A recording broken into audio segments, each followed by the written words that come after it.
Welcome, everybody, to Alumni Takeover Week. My name is Trish Schaefer, and I'm the Executive Director of the Career Center here at St. Joseph's University. And we've been inviting alumni to speak to our students this week about their career paths and the industries they've chosen, to give you insight into those paths and to get advice on how you can thrive in these fields. So our guest today is Emily McClellan. Hi, Emily. Hello. Thank you for having me. Oh, it's such a pleasure to have you back on campus, even if it's virtual. We'll get you back in person someday soon. Yeah. So I'm excited to welcome Emily, who's a human factors lead scientist for pediatric products at Merck. Emily holds both a bachelor's degree in psychology and a master's degree in experimental psychology from St. Joe's, as well as a master's degree in human factors from Embry-Riddle Aeronautical University. Emily, I'm tired just even saying all that out loud.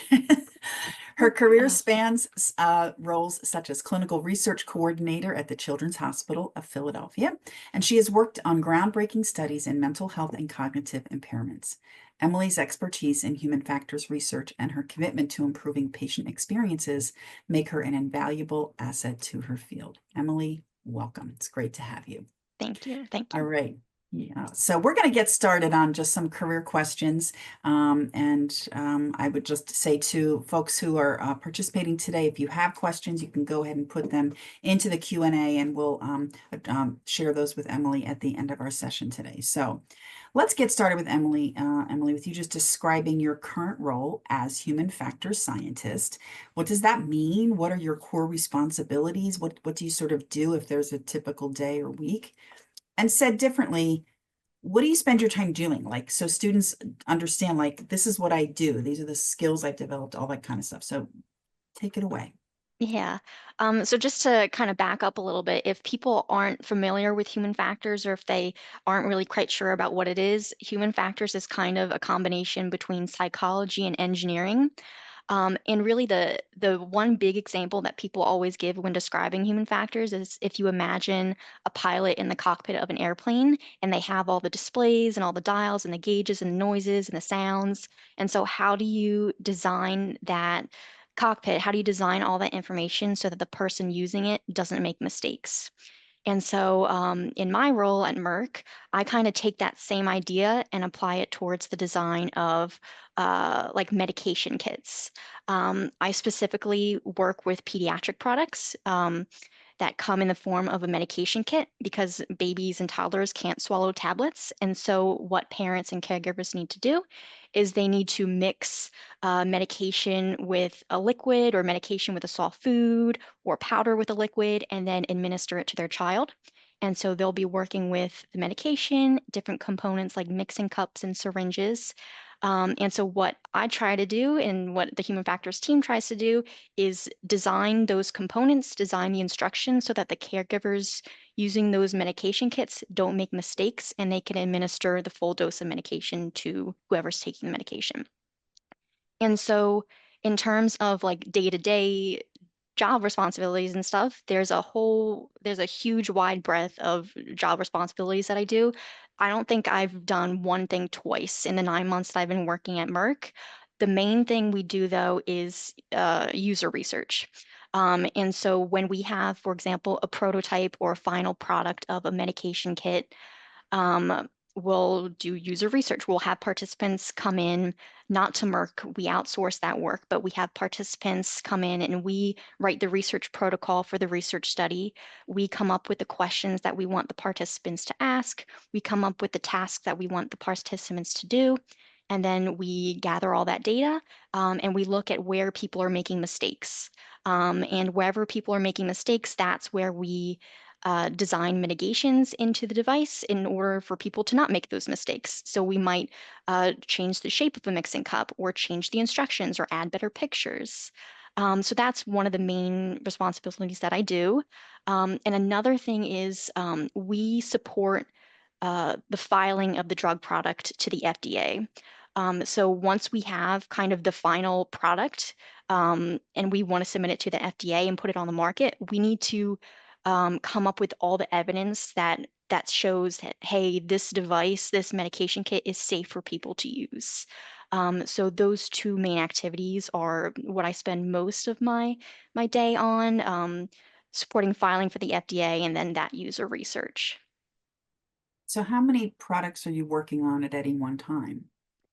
Um, that varies. So maybe at the moment, maybe 5 different products or so.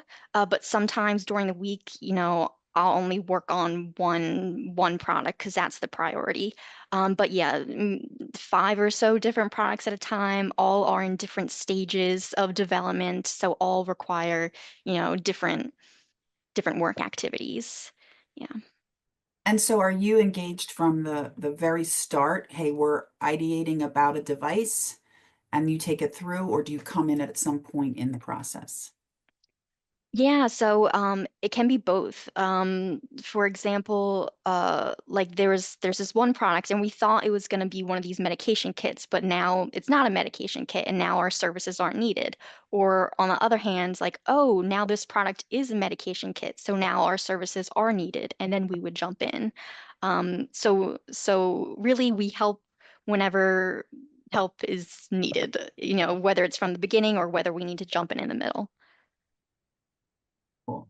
And are you actually developing the devices? Are you working with a team of designers who do that? How does that work? So the devices they come from suppliers, for example. So we'll be supplied with a medication cup or syringes usually. We have input on whether or not those products need to be swapped out or whether or not we need to design something specifically. But a lot of times they come from a supplier. If we can't get them from a supplier, we'll need to figure out how we can get the specific component that we need. Thanks for indulging my follow-up questions. That Yeah. helps me visualize what you're doing on a daily basis. Mhm. So how did you decide to pursue this career in human factors? So I was a psychology major, and so I was obviously interested in psychology. And I got really interested in cognitive psychology. And Dr. Garrigan was one of my psychology professors for cognitive psych. And I started working in his lab as a research assistant. And he said, like, hey, there's this thing called human factors, and this is really interesting work. And so that kind of always stuck in the back of my head.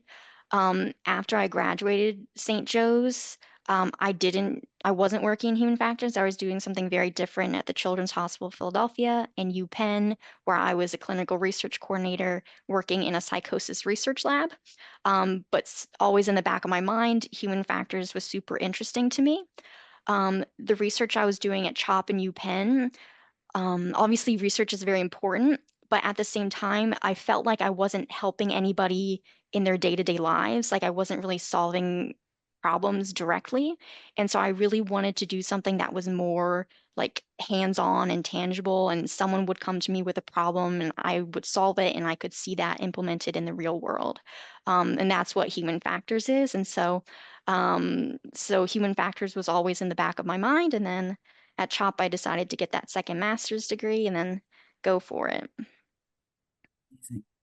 So a second master's degree is a big undertaking. So you Mhm. talked about why, but can you talk just about the experience of being in graduate school? Many of the people who will view this will naturally need to, pursue graduate school. So what Yeah. was that like for you? What advice do you have for students as they, walk this path? Yeah, so it was challenging. So I was working full time when I was getting my master's degree at Embry-Riddle. It was the heyday of the pandemic, 2021, or 2020, late 2020 when I started it. Um, so it was definitely challenging, but fortunately, I got my master's from Embry-Riddle, and the human factors program was asynchronous, so I could do my work whenever I wanted to, as long as I was getting the papers and the homework in on time. So that was really, really amazing. Um, but yeah, it was challenging. I'm super glad I did it. I don't think it would be. as easy for me to have gotten a human factors job had I not gotten that master's degree. Maybe I could have somehow stumbled into it with my psych degree. I think it just would have taken a lot longer. But definitely human factors, that degree definitely gave me a leg up. Amazing. I mean, that's the dream, right? You Yeah. invest in this and it actually translates Yeah. into that goal, especially when it's such a specific degree. I also Right. think that asynchronous learning is a really a reality of graduate school these days. So Yeah. how did you, being in person and all that learning, we all know that because in an undergraduate experience, that's primarily what happens. So how did you make that shift to just not being surrounded by people and just being in a different environment? Yeah, so fortunately, I liked being a student, and so that obviously helped me a lot because I was very, very motivated. And I just kind of I'm good with routines, and so I just got in a routine and I just tried to stick to it. Um, I would log off work at 5 p.m. I would give myself a 90-minute break, and then I would start school. And it was hard and it was tiring, but yeah, the weekends, similarly, I had a similar routine. I would do homework from a certain time and then, yeah, but having a routine was super helpful for me. Um, Yeah. Gotta have to be self-disciplined if you're going to pursue it that way. yeah. That's for sure. Yeah. So what has surprised you most about your current job or even shifting into the pharmaceutical industry from the hospital side? Take it away.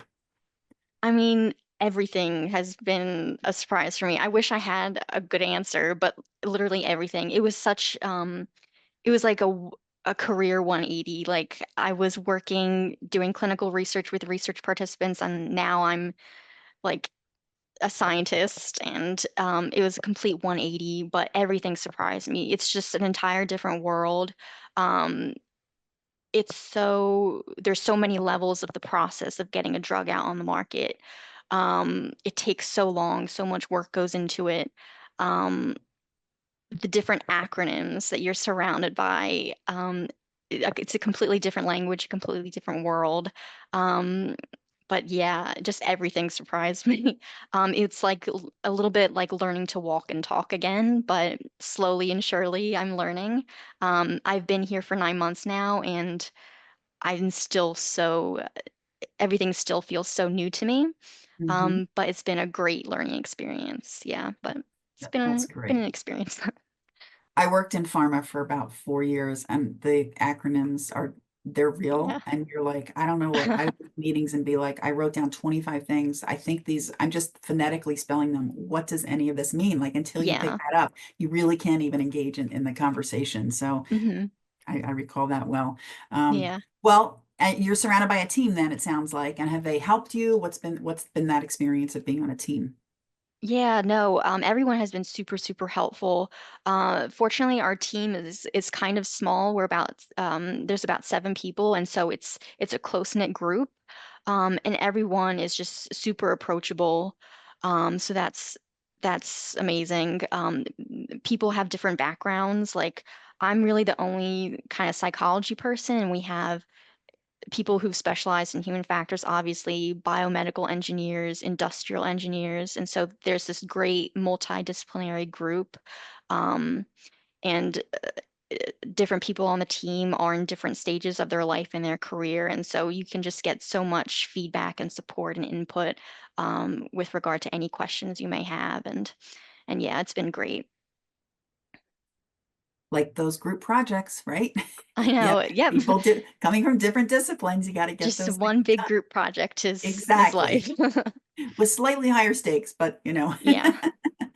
Um, so you held several internships during your time at St. Joe's and even worked in the Career Center. Full Hmm. disclosure, Emily was a work study in the Career Center. And you started a job right after college. And it's not in what it's kind of in what you were interning in, but not what you're currently doing. So how did you get that first internship or job? Walk us through the steps you took or the challenges you faced. Yeah, so aside from the first job at the Career Center, which I just found on a job board, I think it was probably, my first job or internship outside of St. Joe's was at Walter Reed National Military Medical Center, which is in Bethesda, Maryland. And at the time, I was interested in working with a military population. And so those are kind of the jobs and internships I was looking for. And at Walter Reed, there wasn't even a job posted, I think. I just stumbled upon this really interesting department and I reached out, and there was an internship that just wasn't visible to me. And so, yeah, I got that internship by just reaching out myself. There wasn't anything posted there. So, I mean, that's exactly what we tell folks to do. Yeah, Not everybody does it, but it sounds like what you did is you had a thought of what you wanted to do. You did some research and you said, well, I'm going to ask because what's the worst that could happen? right. Nothing, Exactly. right? But instead, what happened is exactly the scenario we tell people. Like there's this behind the scenes stuff going on all the time. And until it's published, you don't know. And sometimes by the time it's published, it's filled or they have somebody in mind. So Yeah, if it was published, Emily, they already had you in mind and they hired you. So, I mean, well done. You just have to sort of engage with folks, express your yeah, curiosity, and, great things can happen, right? yeah, exactly. Yeah. And I'm assuming that led to the position at CHOP and on we go, right?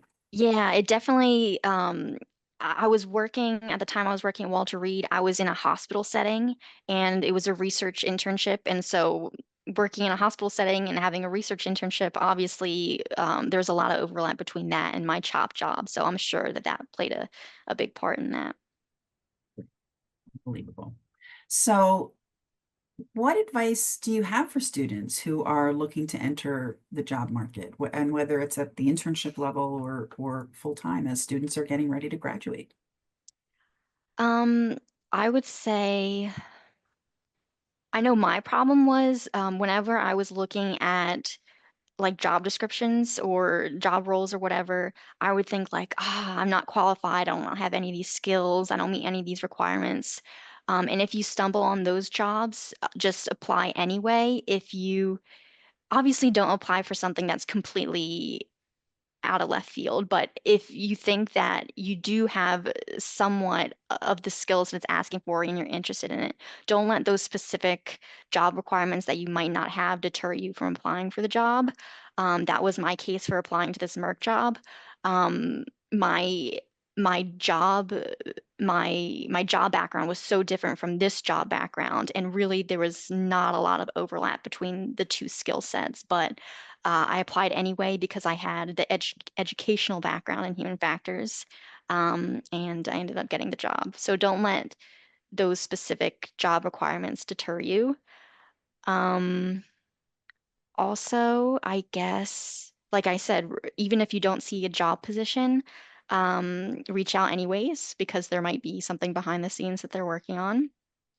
And also, even if you don't see a specific job position that you're interested in, um, if you're looking for something human factors related, apply to the company anyway, because they may have a human factors department. For example, companies like automotive companies or aviation companies, if you can't find a human factors job related, a human factors job posted there, apply anyway to a related position, and then hopefully one day you can transition into a human factors role, or you can shadow a human factors role, and then get where you want to go that way. So if you can't find a specific job position, look for a company you're interested in, and hopefully you'll make your way there eventually. Great advice. Great advice. And Emily, is there like a professional association for human factors that students should be looking at? Yeah, so I am a part of, it's called HFES, Human Factors and Ergonomics Society. Um, so that has been a huge resource. I became a member when I was looking for jobs, and then they had a mentorship program. And so I signed up to have a mentor. And then as I was applying for jobs, I would meet with the mentor and kind of, she would translate what the job description was for me. And so that is how I prepared for the job interviews. She kind of broke everything down item by item, told me what everything meant, and then that helped me prepare for the job interviews. So I would definitely recommend joining a professional society. They do have fees, which can be a couple $100s, which might be cost prohibitive, but they do have student memberships available that are a little bit cheaper. And also, if you can afford it, they'll likely be able to support you in some other way. Um, so yeah, I definitely recommend professional memberships as well. Amazing. Emily, I'm listening to you, and I feel like the pull through in all of your experiences and success is curiosity. I mean, you're a curious person, seems to me. Obviously, hopefully Yeah. in human factors, you're a curious person. Um, but combining that with, a lot of times there's fear that comes with engaging this way and stepping out and introducing yourself and kind of going for it. Did you experience those fears? Is that not part of your makeup? How do you recommend students sort of push through that? No, there was definitely fear. Like I was at the Children's Hospital of Philadelphia and UPenn for about 4.5 years. And so I think I was there for so long because I was afraid to move on and I was in a job that was a fine job. It just wasn't what I wanted to do forever, but I was comfortable and I was afraid of change. And so I stayed there for a long time. But you just reach a point where you just need to do what's best for yourself and you need to get what over fear. You need to get over whatever fear you have and just do it. Um, it did take me a long time to get out of that comfort zone though. But yeah, fear's okay. You'll get out of it eventually. You'll figure it out eventually. Not all paths are straight. Mine was very long and wavy, but it worked out in the end. Here you are, exactly. So, for students who are learning about human factors for the first time from you today, or have known about it because they had Dr. Garrigan in class and he's turning folks onto this path, there's probably not a, human factors internships are us job board. So what are other internships? If that internship eludes someone for whatever reason, what are other internships or experiences students should be going after in order to prep themselves and build the skills that are needed to be successful in human factors? Yeah, I think market research is a good starting job for psychology people or anybody who might be interested in human factors. Market research helps you understand who the user of a product is, and understanding who the user is a huge component of human factors. So I think market research would be really good. Um, any sort of research job would be helpful. Usability jobs like website design would be helpful. Um, Using keywords like human performance during job searches, I think is helpful, like human performance, user design. Um, those keywords would be helpful as well. And like I was saying earlier, if you can't find a human factors job, since it's kind of a niche field, look at companies who might have a human factors department. Mhm. Um, and then, as I mentioned earlier, you can kind of wiggle your way from one job to another job. Um, by shadowing other people or just by moving around the company. Going to adopt that phrase, wiggle your way from one job to another, because that is exactly how it goes. It's rarely, as you said, linear. So great advice. Um, so you've been with Merck for 10 months, is that right? Yeah, going on 10 months, almost there. What are some, DEI is, it's a hot topic in the news right now, and just wondering how Merck, demonstrates a commitment to diversity, equity, inclusion. Do you see it present? How does it live out in your day to day? How do they present it and stand for it, if you will? Yeah, I think they have a lot of DEI initiatives. Like one example is they have employee resource groups, and these are groups. They have different groups for different populations, but they just basically encourage people from diverse backgrounds to come together, form connections, advocate for inclusion in the company. Um, for example, I'm part of the Women's Network, and so I go to different talks for the network, different trainings. I know Merck also has different DEI trainings to teach people inclusive behaviors and practices. Um, there's, I think, diversity in hiring. They have, I believe, partnerships with certain educational institutions to help hire a diverse workforce.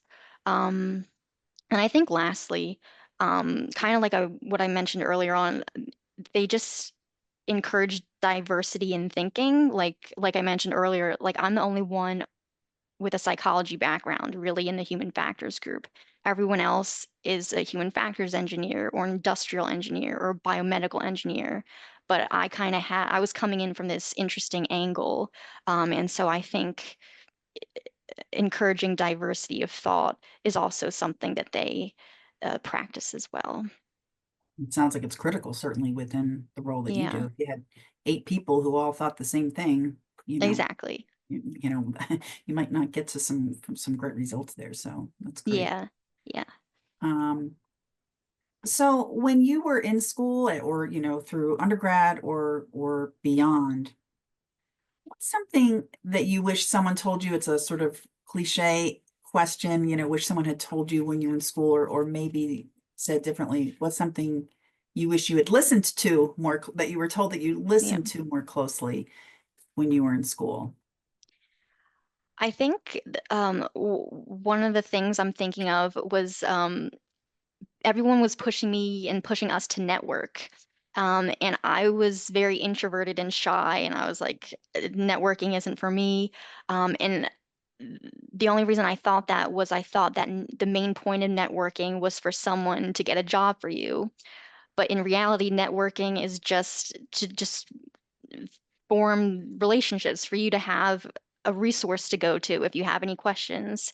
It doesn't have to be for someone to help you get a job. And so I wish I would have understood that importance a lot earlier. It wasn't until really late in the job hunting process when I was looking for this human factors job where I was like, oh, this is how you're supposed to network. You're not supposed to ask for people to get you a job. You're just supposed to know people and form connections. So I wish I had understood that a little bit better when I was in college. Um, but that's one thing that I can think of.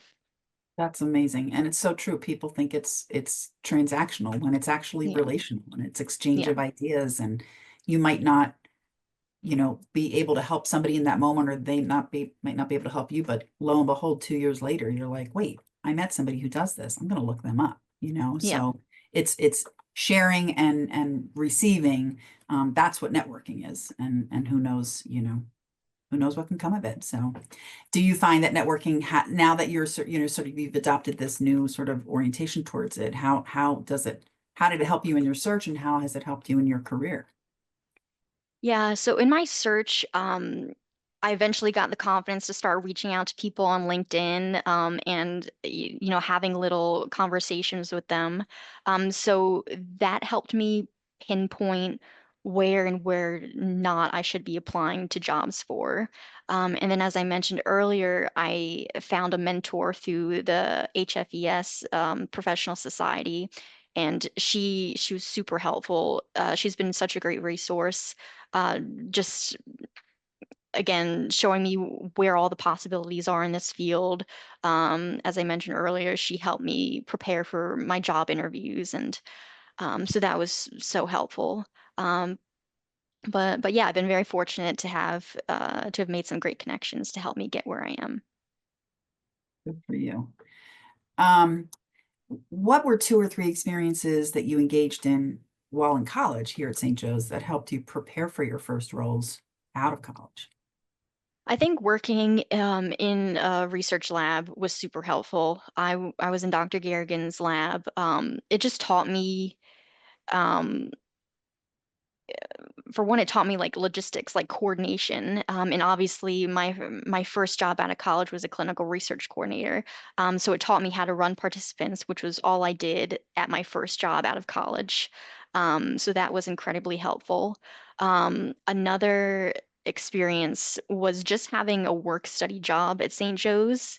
That just gave me, even if it's not related to what you're doing after college, it just gives you confidence about how to interact in a professional world.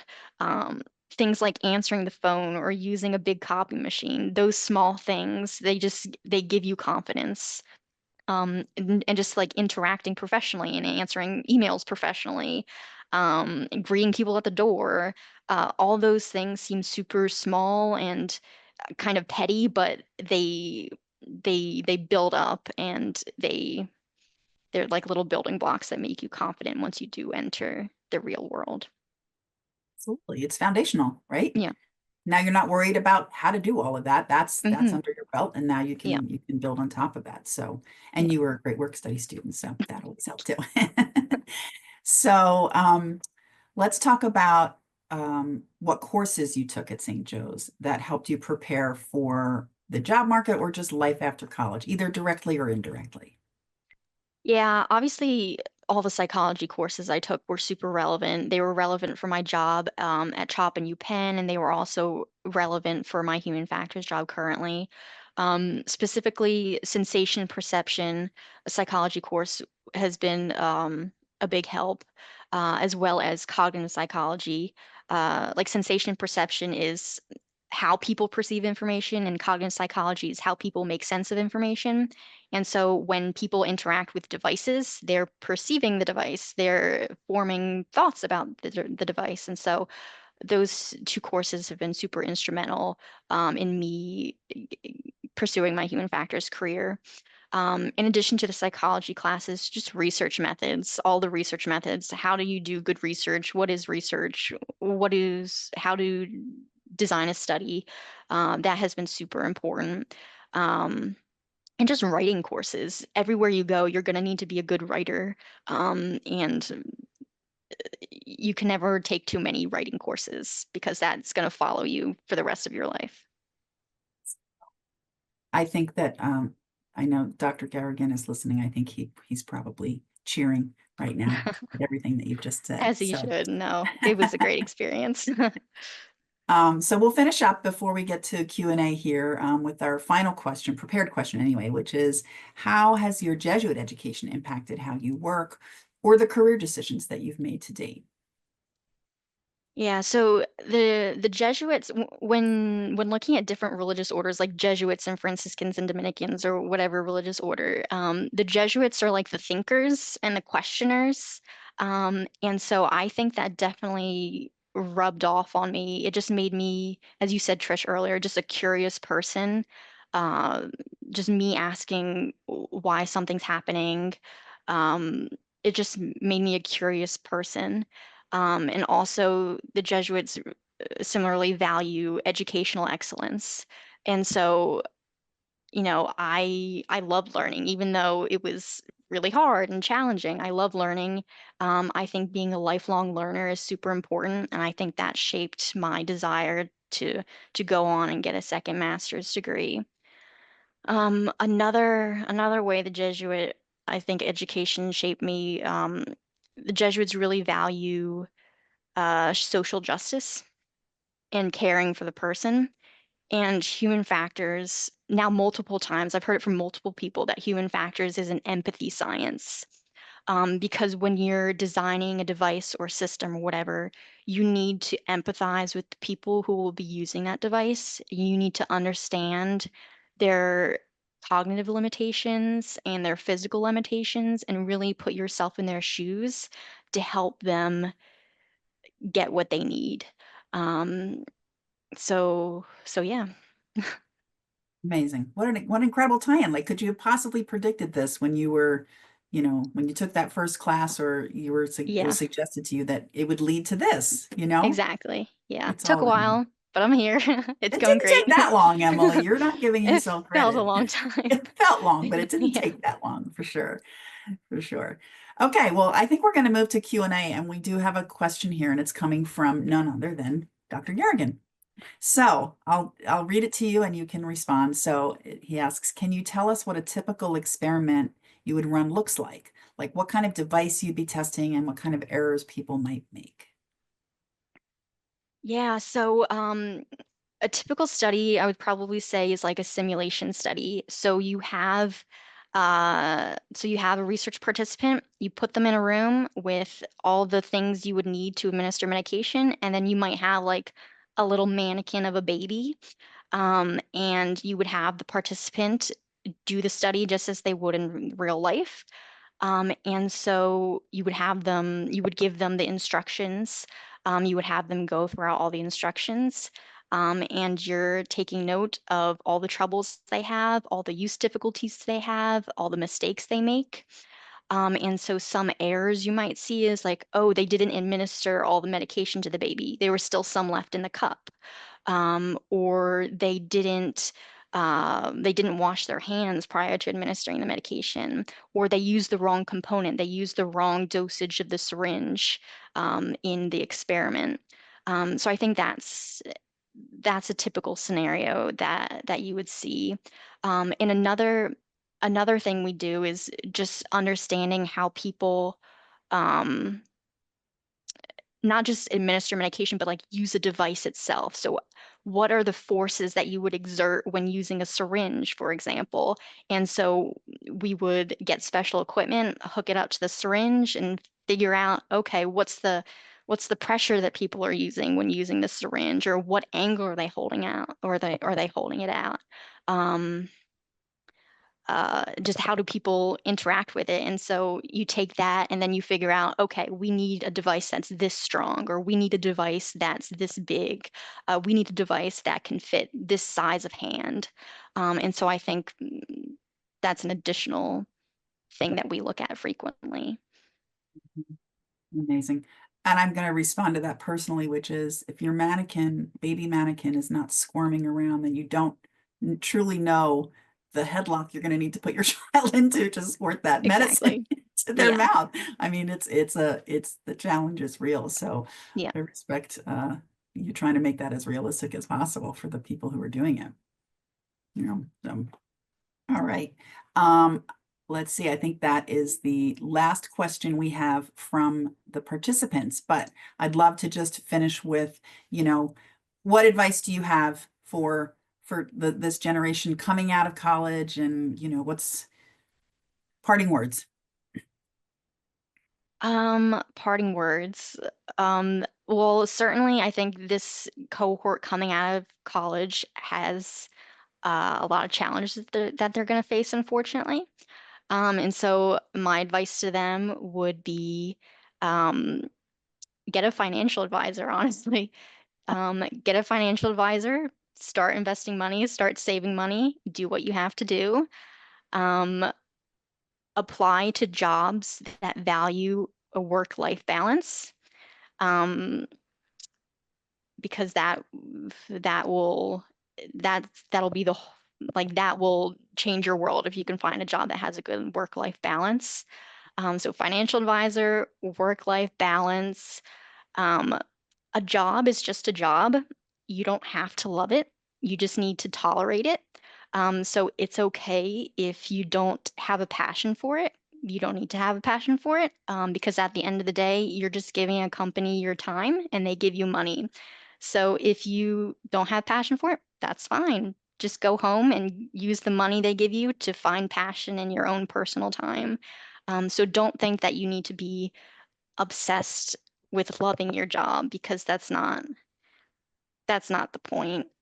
So yeah, don't set your expectations too high. Just tolerate your job, um, and you'll be fine. Find Yeah. passion outside of your job.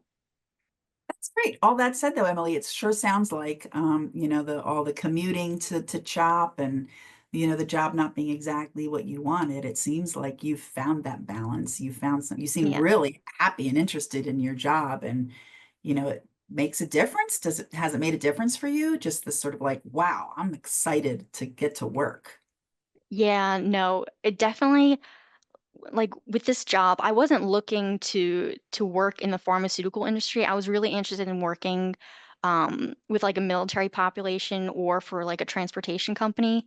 But at my current job, it just checks off so many boxes. Just it's in the field I wanted. It's 15 minutes from home. It pays really well. People are super supportive. The work is super interesting, and it does excite me. And so just it's so nice having all those boxes checked off. I'm very lucky to Mhm. have found my current position and have finally gotten here. Yeah.